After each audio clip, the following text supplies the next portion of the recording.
قارون حضرت موسیٰ علیہ السلام کے چچا کا لڑکا تھا۔ یہ بہت خوش آواز تھا، تورات بڑی خوش الحالی سے پڑھتا تھا، اس لیے اسے لوگ منور کہتے تھے۔ یہ چونکہ بہت مالدار تھا اس لیے اللہ کو بھول بیٹھا تھا۔ قومی عام طور پر جس لباس کا دستور تھا اس نے اس سے بالشت بھر نیچا بنوایا تھا، جس سے اس کا غرور و تکبر اور اس کی دولت ظاہر ہو۔ اس کے پاس اس قدر مال تھا کہ اس کے خزانے کی کنجیاں اٹھانے پر کبھی مردوں کی ایک جماعت مقرر تھی۔ اس کے بہت سے خزانے تھے، ہر خزانے کی کنجی الگ تھی جو بالشت بھر کی تھی۔ قوم کے بزرگوں نے قارون کو نصیحت کی کہ اتنا اکڑا مت، تو قارون نے جواب دیا کہ میں ایک عقل مند زیرک دانا شخص ہوں اور اس سے اللہ بھی جانتا ہے، اس لیے اس نے مجھے دولت دی ہے۔ قارون نے بظاہر دین قبول کر لیا تھا، نماز پڑھتا تھا، تورات پڑھتا تھا، لیکن ریاکار اور کمزور عقیدے کا انسان تھا، مکمل ایمان نہیں رکھتا تھا۔ چاہتا تھا کہ لوگ اس سے خوش فہمی رکھیں تاکہ انہیں فریب دے سکے۔ قارون فصلوں کو پیشگی سستا خرید لیتا اور بعد میں انہیں مہنگے داموں فروخت کرتا تھا، معاملات میں کم تولتا، دھوکہ اور بے انصافی کرتا، سود کھاتا اور جتنا ہو سکتا تھا لوگوں پر ظلم کیا کرتا۔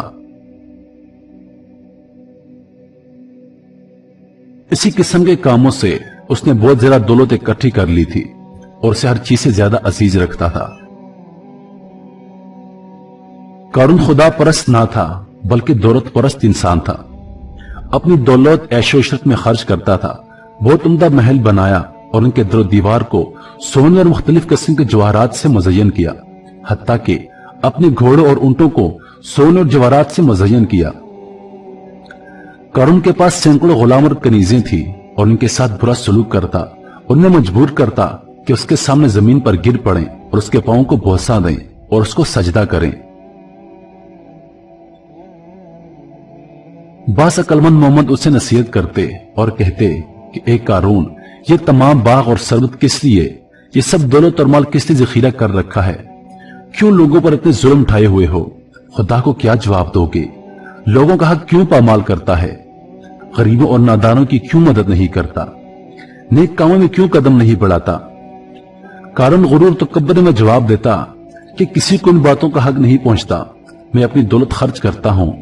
مومن اسے واز کرتے اور کہتے کہ اتنی بڑی دولت حلال سے اکٹھی نہیں ہوتی، اگر تو نے نہ انصافی نہ کی ہوتی اور سود نہ کھایا ہوتا تو اتنا بڑا سرمایہ نہ رکھتا، بلکہ تو بھی دوسروں کی طرح ہوتا اور ان سے کوئی خاص فرق نہ رکھتا۔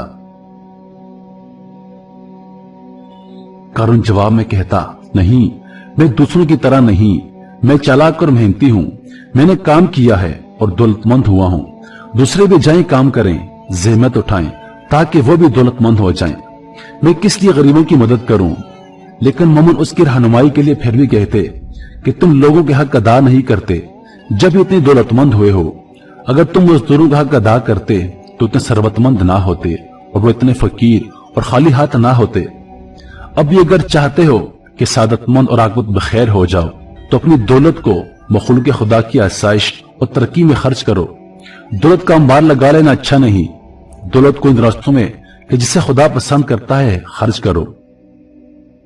لیکن قارون مومنین کا مذاق اڑاتا اور ان کی باتوں پر ہنستا اور غرور سے انہیں کہتا کہ بے فائدہ مجھے نصیحت نہ کرو، میں تم سے بہتر ہوں اور اللہ پاک پر زیادہ ایمان رکھتا ہوں، جاؤ اپنا کام کرو اور اپنی فکر کرو۔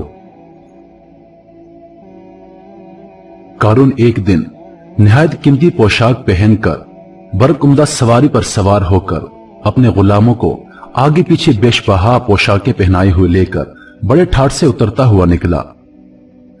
اس کا یہ ٹھاٹ، یہ زینت اور تجمل دیکھ کر دنیا داروں کے منہ میں پانی بھر آیا اور کہنے لگے، کاش ہمارے پاس بھی اتنا مال ہوتا، یہ تو بڑا خوش نصیب ہے اور بڑی قسمت والا ہے۔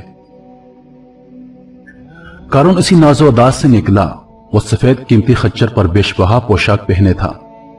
تب ادھر حضرت موسیٰ علیہ السلام خطبہ پڑھ رہے تھے، بنی اسرائیل کا مجمع لگا ہوا تھا، سب کی نگاہیں اس کی دھوم دھام پر لگ گئی۔ حضرت موسیٰ علیہ السلام کو اس کا یہ انداز پسند نہ آیا اور حضرت موسیٰ علیہ السلام نے اس سے پوچھا، اس طرح کیسے نکلے ہو؟ اس نے کہا